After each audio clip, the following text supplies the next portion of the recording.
Assalamualaikum anak-anak, bagaimana kabarnya? Semoga sehat selalu ya. Baik, hari ini kita akan membahas materi hadiah dan wakaf. Materi yang pertama yang akan kita bahas yaitu mengenai hadiah. Anak-anak, secara bahasa hadiah itu berarti pemberian. Nah, sedangkan menurut istilah, hadiah itu merupakan pemberian sesuatu secara sukarela yang bertujuan menyenangkan hati dan memberi tanda kenang-kenangan kepada orang lain. Nah, selanjutnya anak-anak, setelah kita mengetahui mengenai pengertian hadiah, selanjutnya kita akan membahas mengenai dalil hadiah. Yang mana dalil hadiah ini terdapat dalam hadis Rasulullah, yaitu yang artinya saling menghadiahilah kalian, niscaya kalian akan saling mencintai.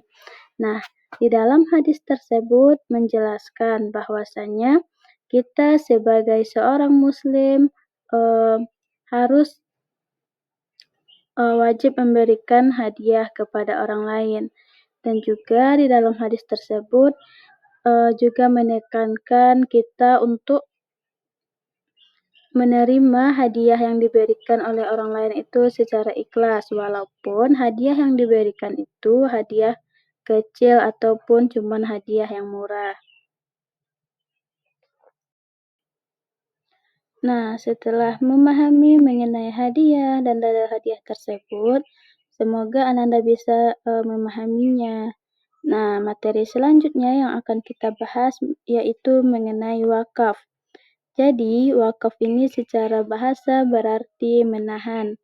Sedangkan secara istilah, wakaf ini dapat diartikan menahan suatu benda yang memiliki nilai manfaat dan bersifat kekal untuk kepentingan umum. Setelah pengertian wakaf tadi, kita masuk kepada dalil wakaf ataupun dasar hukum wakaf.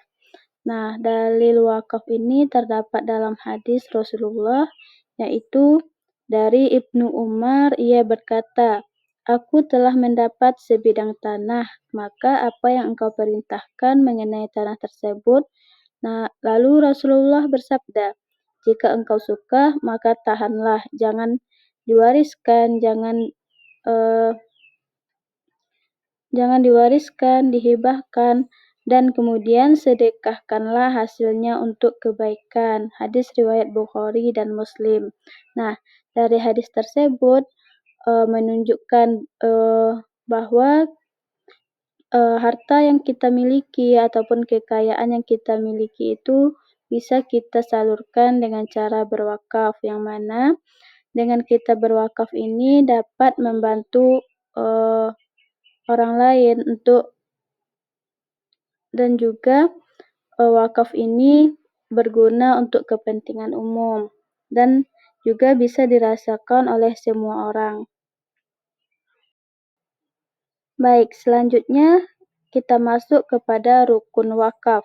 Yang pertama, orang yang memberi wakaf ataupun disebut juga dengan wakif, yang mana orang yang memberi wakaf ini harus dengan ikhlas dan harus dengan kemauannya sendiri dan juga tidak ada paksaan dari pihak manapun.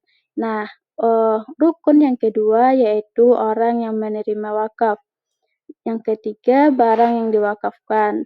Jadi, syarat barang yang kita wakafkan itu anak-anak harus barang yang kita miliki secara utuh dan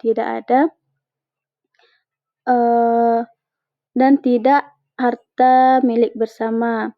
Nah, rukun yang terakhir yaitu adanya ijab dan qabul.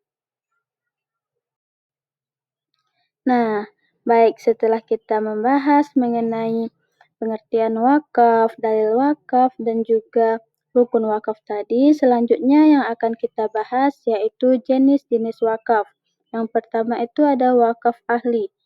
Wakaf ahli ini yaitu wakaf yang khusus diperuntukkan bagi orang lain, misalnya orang-orang yang dihormati.